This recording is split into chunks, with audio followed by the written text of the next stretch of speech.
Start करते हैं।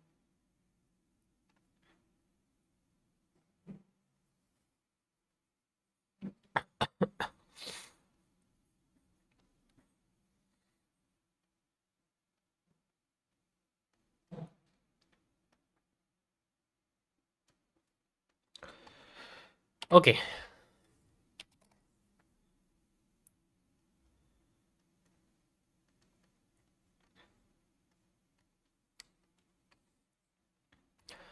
सो bitcoin में कल हमने 2 आवर के टाइम फ्रेम पर जो मेगा एनालिसिस किया था उसका मैं अपडेट आपको दे देता हूँ।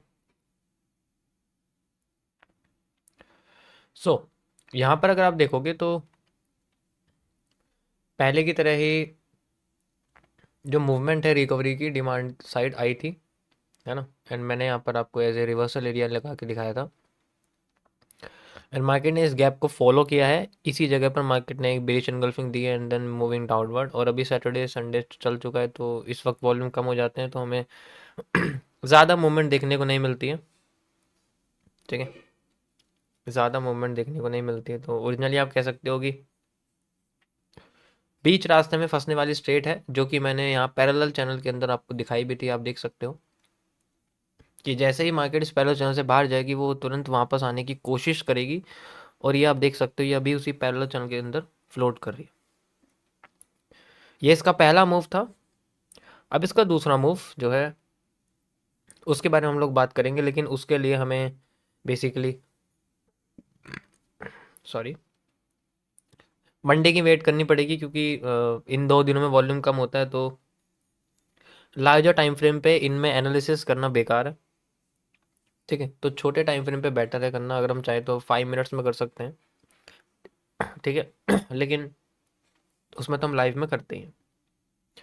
ठीक है, बाकी इसमें जो नॉर्मल इसका पैरेलल चैनल है वो भी फॉलो हो रहा है। बस मुझे आपको ही बताता हूँ, इसका एक ब्रेकआउट हुआ है, ब्रेकडाउन। आप अगर आप देखोगे तो मैं आपको दिखाता हूँ कैसे हुआ है।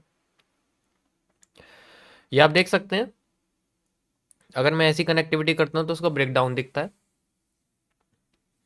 और अगर मैं ऐसे करता हूँ तो इसका एक रिजेक्शन दिखता है। अब इन दोनों में से सही क्या है गलत क्या है ये तो आपको कनेक्ट करने के बाद पता लगेगा, और मेरे हिसाब से इसमें सही जो है वो ऐसे है। इसका रीज़न है बुलिश एनगल्फिंग। आप ये 2 कैंडल देख सकते हो, यहाँ बुलिश एनगल्फिंग है हमारे पास। ओके, ये भी बुलिश एनगल्फिंग है और ये भी एक एनगल्फिंग है। ये बुलिश एनगल्फिंग तो नहीं है लेकिन एक एनगल्फिंग है, एक हैमर के साथ एक मारूबोजू ग्रीन कलर का एक एनगल्फिंग मानी जाती है, और मॉर्निंग स्टार यानी कि बुलिश वाले पैटर्न है बेसिकली।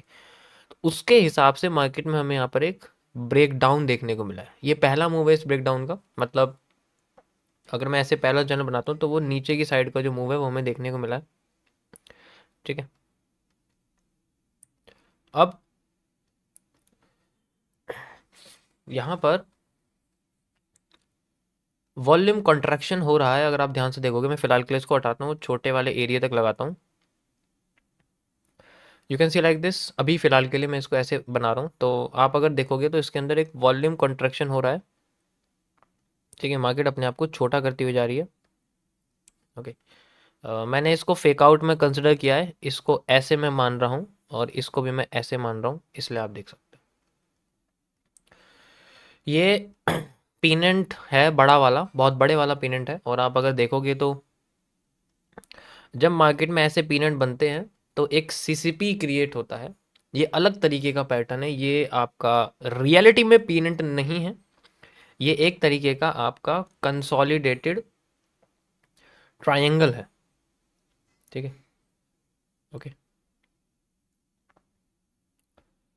अब इसमें और पीनेंट में फ़र्क क्या है?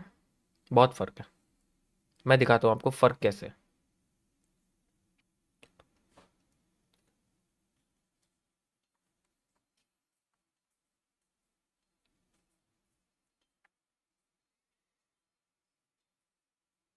ओके, देखो फ़र्क ऐसे होता है कि आपको मैं एमएमसी में एक सीसीपी बताने वाला हूँ।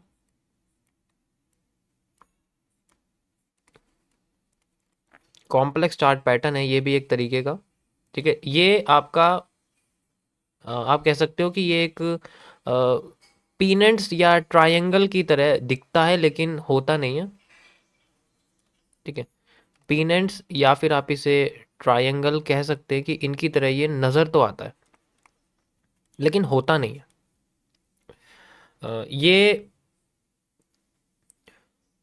ये यहाँ पर अगर मार्केट कंसोलिडेट है, जैसे मान लो कोई एक मूव है जो कंसोलिडेटेड वाला क्रिएट हो रहा है और फिर इसके हाई को तोड़ के मार्केट अगर इसके अंडर में ही, यानी कि इस पुराने वाले हाई के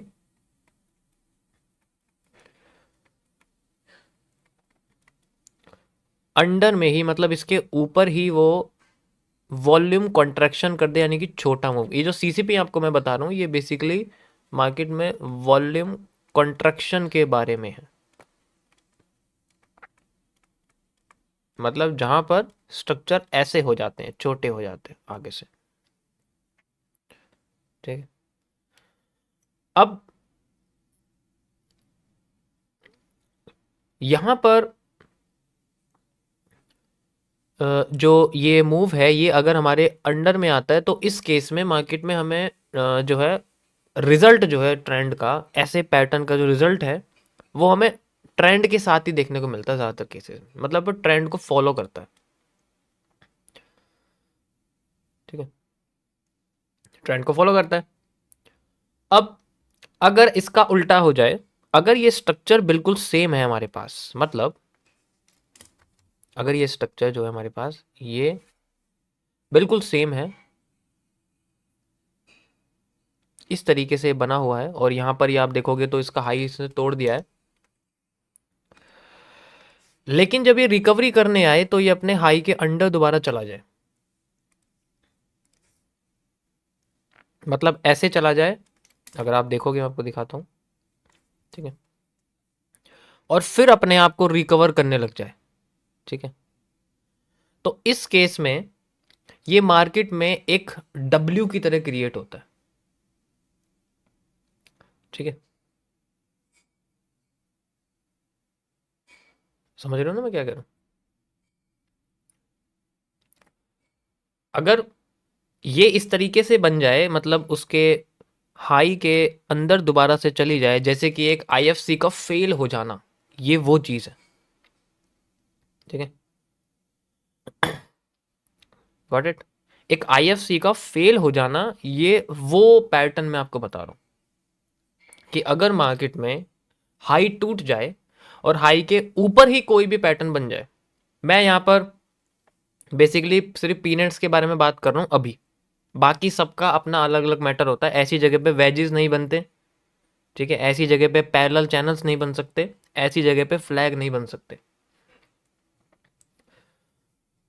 क्योंकि फ्लैग्स और चैनल्स बेसिकली मार्केट के कनेक्टिविटी में बनते हैं।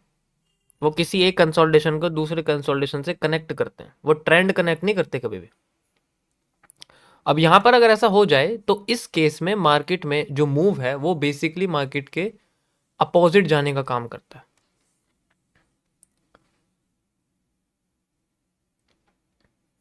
Got it. ये इसका रियल है। तो इसका जो पहला मूव होता है वो बेसिकली ट्रेंड को दिखाता है कि मैं तुम्हारे फेवर में काम करूंगा, लेकिन एक्चुअल में ज्यादातर केसेस में, हर बार ऐसा नहीं होता, लेकिन ज्यादातर केसेस में ये अपने हाई को एक होल्डिंग वॉल्यूम छोड़ देता है, मतलब छोटा सा एक एरिया छोड़ देता है, करीब करीब या तो वीक छोड़ देगा या कुछ छोड़ देगा, और इसी एरिया को रेस्पेक्ट करके ये अपने आप को डाउन साइड में ले जाना शुरू कर देता है। जितना मैंने मार्केट में ये चीज़ ऑब्जर्व करी है मैं उसके बेसिस पे आपको बता रहा हूँ। और फिर इस गैप को मार्केट इतनी आसानी से फिल नहीं करती है, वो फिर अपना नीचे वाला हिस्सा जहाँ से उठ के आई है उस जगह पर चली जाती है, यानी उस सपोर्ट से, जिस सपोर्ट से ये उठ के आ रही होती है उस सपोर्ट पर चली जाती है। ज़्यादातर केसेस में ऐसा हो जाता है। ठीक है, मैं इसका आपको एग्जांपल देता हूँ ये कैसे होता है और ये किस तरीके से काम करता है। ठीक है, रिपीटिंग ऑफ स्ट्रक्चर्स में अगर आप ध्यान से यहाँ पर देखोगे तो अब